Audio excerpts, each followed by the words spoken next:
Robin രാധാകൃഷ്ണന്റെയും ആരതിപ്പൊടിയുടെയും വിവാഹം ഇന്നായിരുന്നു.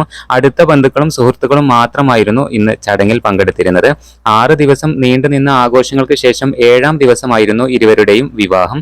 രംഗോളി, സംഗീത് ആഘോഷങ്ങളെല്ലാം നേരത്തെ തന്നെ കഴിഞ്ഞിരുന്നു. വിവാഹത്തിന് മുന്നോടിയായി പവിത്രപ്പട്ട് ഏറ്റുവാങ്ങുന്ന ആരതിയുടെ വീഡിയോയും സോഷ്യൽ മീഡിയയിൽ ഏറെ വൈറലായിരുന്നു. വിവാഹ സമ്മാനമായി ആരതിക്ക് ഓഡി കാറാണ് അച്ഛൻ സമ്മാനിച്ചിരിക്കുന്നത്. ഈ കാർ സ്വീകരിക്കുന്നതിന്റെ വീഡിയോ ആരതി ഇൻസ്റ്റഗ്രാമിൽ പങ്കുവച്ചിരുന്നു. അതും വളരെയേറെ ശ്രദ്ധിക്കപ്പെട്ടിരുന്നു. സർപ്രൈസ് ആയി പോയെന്നും ഇത്രയും വലിയ സമ്മാനം പ്രതീക്ഷിച്ചില്ലെന്നും ആരതി ഇൻസ്റ്റഗ്രാമിൽ ഇതിനോടൊപ്പം കുറിച്ചിട്ടുണ്ടായിരുന്നു. വിവാഹത്തിനു ശേഷം ഇരുവരും 2 വർഷം നീണ്ടു നിൽക്കുന്ന ഹണിമൂണിനായി യാത്ര തിരിക്കും. 27 അധികം രാജ്യങ്ങൾ ചുറ്റിക്കറങ്ങിയുള്ളതാണ് ഈ മധുവിധു. മാസങ്ങൾ ഇടവിട്ടുള്ള ഈ ആദ്യ യാത്ര തുടങ്ങുന്നത് 26-ാം തീയതി അസർബൈജാനിലേക്കാണ്. ഏറെ നാളത്തെ പ്രണയത്തിനു ശേഷമാണ് ഇരുവരും വിവാഹിതരാകുന്നത്.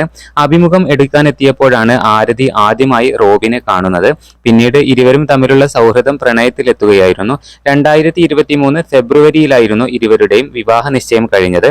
എന്നാൽ ഇപ്പോൾ റോബിൻ ഫാൻസ് എല്ലാം തന്നെ വളരെയധികം സന്തോഷത്തോടെയാണ് ഇന്നായിരുന്നു രണ്ടുപേരുടെയും വിവാഹം നടന്നത്.